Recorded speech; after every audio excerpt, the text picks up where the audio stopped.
कधीच नाही चुकणार तुमचे फेवरेट टीव्ही शोज झी5 सोबत, तेही एकदम फ्री. हे जालिंदर, बंद करायची हं तुझी नाटकं आणि तुझ्या त्या वाघाबरोबर तूच खेळत बस. माझ्याकडे वेळ नाही. माझ्या आजीच्या जमिनीचे पेपर्स इथे टाकायचे. आम्ही भीक पण भिकाऱ्याची लायकी बघूनच घालतो. तुझी तेवढी पण लायकी नाही. तुला माहित नाही, एकदा का एखाद्या गोष्टीवर जालिंदर निंबाळकरचं नाव लागलं की त्याची झाली, परत नाही मिळत. ती जमीन कशी परत मिळेल तुला? ती द्यायची असती ना, त्या म्हाताऱ्याला तेव्हा देऊन टाकली असते. तेव्हा जिथनं आलात तिकडं परत जायचं, यातच तुमचं भले.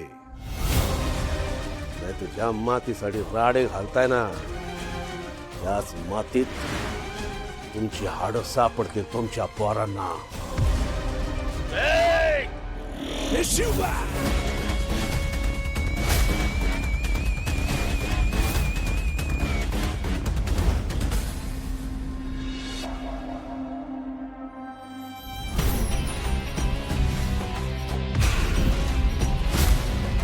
शिवा, कॉलर सोड.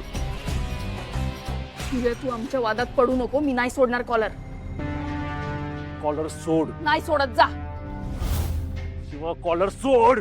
नाही सोडत. काय करतोयस ते कर.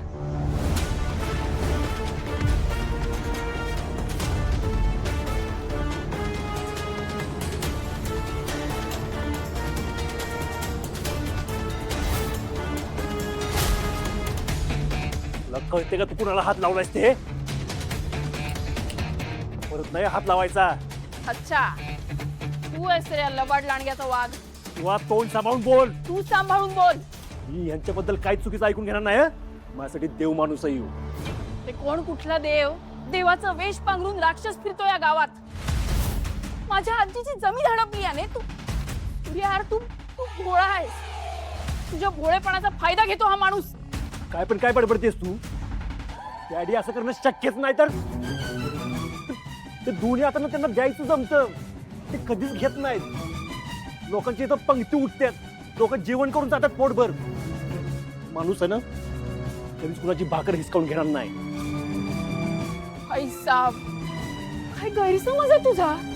तुझ्या याच भोळेपणाचा फायदा घेतो हा नीच माणूस. शिवा, ओरडायचं रे. आवाज खाली काढ. काही कर रे, याला मी सोडत नाही. आणि तूच काय, देव जरी आला ना तरी याच्याकडनं मी माझ्या आजीची जमीन परत घेणार म्हणजे घेणारच. मी तुला यांच्या केसाला हात सुद्धा लावून देणार नाही. ठीक आहे, बघूया कुणाचा हट्ट जिंकतोय ते. तुझ्या काय? शिवा, थांब थांब. दरवेळेस असं मारामारीवर उतरायचं नसतं. झी5 ॲप डाउनलोड करा आणि पहा सर्व एपिसोड्स एकदम फ्री.